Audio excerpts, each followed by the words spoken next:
Ассаламу алейкум көрерменім. Бүгін мен сізге дұғаның жасалу әдебі туралы таныстырғым келіп отыр.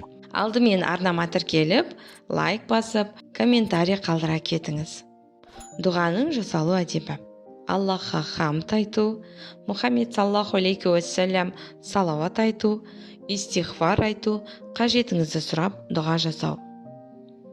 Дұғаны алдымен өзіңізден бастап сұрап, одан кейін ата-анаңызға, бауырларыңызға, барша мұсылмандарға дұға етуіңіз керек.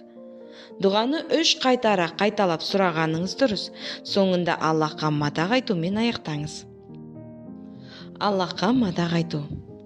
Уа Аллах тағалам, 18 мың ғаламның, көктер мен жердің, жаным мен тәнімнің иесі, аса құдіретті, аса кешірімді, Раббылардың Раббысы, патшалардың патшасы, ұлы Аллах тағалам, саған ғана мадақ айтамын, саған ғана хамд айтамын. Сен барлық құдіреттінің иесісің, барлық мұқтаждықты өтейтін сен ғанасың, деген сияқты сөздермен мадақ айтасыз.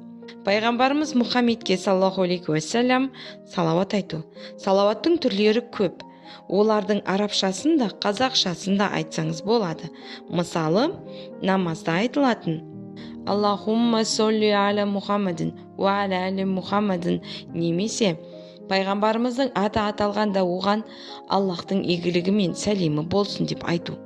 Тағы бірі Аллахым Мұхаммедке және оның жұбайлары мен ұрпағына Ибрахим отбасына салауат еткеніңдей рахмет, және Мұхаммедке және оның жұбайлары мен ұрпағына Ибрахим отбасына берекет бергеніңдей берекет бер. Сен расында даңқтысың, әрі мақтаулысың, деген салауат. Истихфар, яғни кешірім тілеу. Я Аллах тағалам, сен аса кешірімдісің, кешіргенді жақсы көресің, мені де кешірші. Сенің рахымың мен мейірімің күнәларымды кешірет деген үміт береді.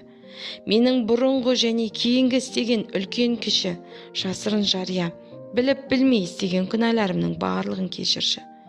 Сен кешірім иесісің, тәубеге келген құлыңды кешірушісің.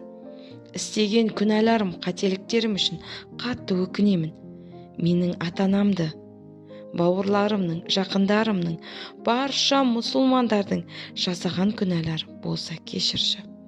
Сен аса кешірімдісің. Аллахым, қиямет қайым орнағанда мені, ата-анамды, бауырларымды және барша мұсылмандарды кешіріміңе бөлеп, қабір азабынан, тозақ отынан сақтап, Фирдаус жәннатына кіруімізді нәсіп еткейсің.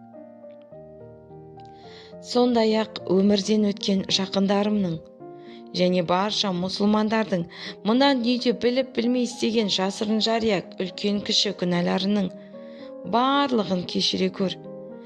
Олардың тар қабірін кеңейтіп, ішін жарық етіп, нұрға толтыра көр.